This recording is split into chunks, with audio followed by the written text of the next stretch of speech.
احسان کرنے والا فخر سے جیتا ہے اور عزت کی موت مرتا ہے، جبکہ احسان فراموش ذلت کی زندگی تو جیتا ہی ہے مگر ذلت کی موت بھی مرتا ہے۔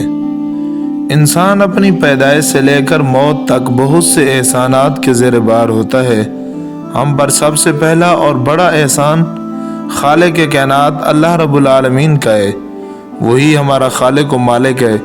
اس کے بعد ہم پر سب سے بڑا احسان رحمت للعالمین محمد مصطفیٰ صلی اللہ علیہ وسلم کا ہے، جن کے صدقے ہمیں اپنے خالق و مالک کی پہچان ملی، جن کے صدقے ایمان ملا۔ والدین کا احسان، اساتذہ کا احسان اور ان لوگوں کا احسان جو مشکل گھڑی میں اپنی بساط کے مطابق ہماری مدد کرتے ہیں، ہمارے لیے سچے دل سے دعا کرتے ہیں، ان لوگوں کا احسان جو ہماری خوشی میں مخلص بن کر شریک ہوتے ہیں اور اس بات کا ثبوت دیتے ہیں کہ وہ ہماری خوشی سے خوش ہوتے ہیں۔ مگر موجودہ دور جو مادیت اور انا پرستی کی مارکہ آرائیوں سے بھرا پڑا ہے، اس میں ہر آدمی ہر وقت ہر دن احسان فراموش بنتا جا رہا ہے۔ اتنا ہی نہیں بلکہ اپنی نسلوں کو بھی یہ زہر شیریں جام کی طرح پلا رہا ہے۔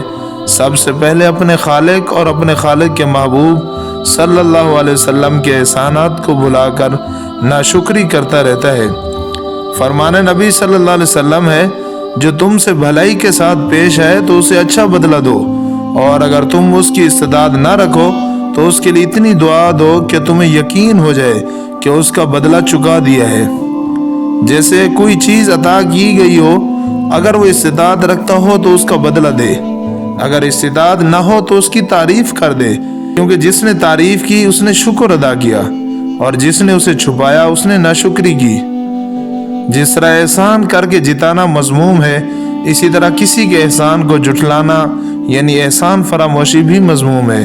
ہمارے سماج میں احسان مندی کا رجحان ناپید ہوتا جا رہا ہے۔ بیٹا باپ کے احسانات کو تسلیم کرنے کی بجائے کہتا ہے کہ آپ نے ہمارے لیے کیا کیا ہے۔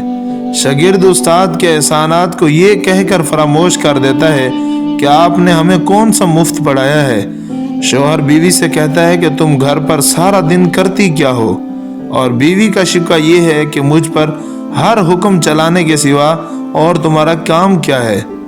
فرمائش پوری نہ ہونے پر یہی کہتی ہے کہ تم نے شادی کے بعد آج تک مجھے دیا ہی کیا ہے، گھر میں مجھے کبھی کوئی سکھ ملا ہی نہیں۔ ماں باپ بچوں کی قربانیوں اور محنت کو یکسر فراموش کر کے تانے مارتے رہتے ہیں کہ ہم نے فلاں وقت میں تمہارے لیے یہ کیا، فلاں دن وہ کیا، اور تم ہو کہ صرف بیوی کی طرفداری کرتے رہتے ہو۔ مسلمانوں کو مالی نقصان پہنچانا، اس کے عیب اچھالنا، اسے دھوکہ دینا، تکبر کرنا، حسد کرنا، غیبت کرنا، اسے بے عزت کرنا ہم سب کی نظروں میں کتنا برا ہے۔ اور اگر اب یہی سب کچھ اپنے محسنوں کے ساتھ کیا جائے تو اس طرح کی احسان فراموشی کتنی بدترین اور نالائقی ہے۔ پھر چاہیے محسن اللہ ہو، رحمت مصطفیٰ، یا پھر دنیا کا کوئی اور شخص جس نے ہم پر احسان کیا ہو۔ حضرت علی رضی اللہ عنہ کا قول ہے، جب تم کسی پر احسان کرو تو اسے چھپاؤ، اگر کوئی تم پر کرے تو اسے پھیلاؤ۔ حقیر پن کی سب سے نچلی سطح احسان فراموشی ہوتی ہے۔ یہ ایک جراثیم ہے جو پھیلتے اور بڑھتے رہتے ہیں۔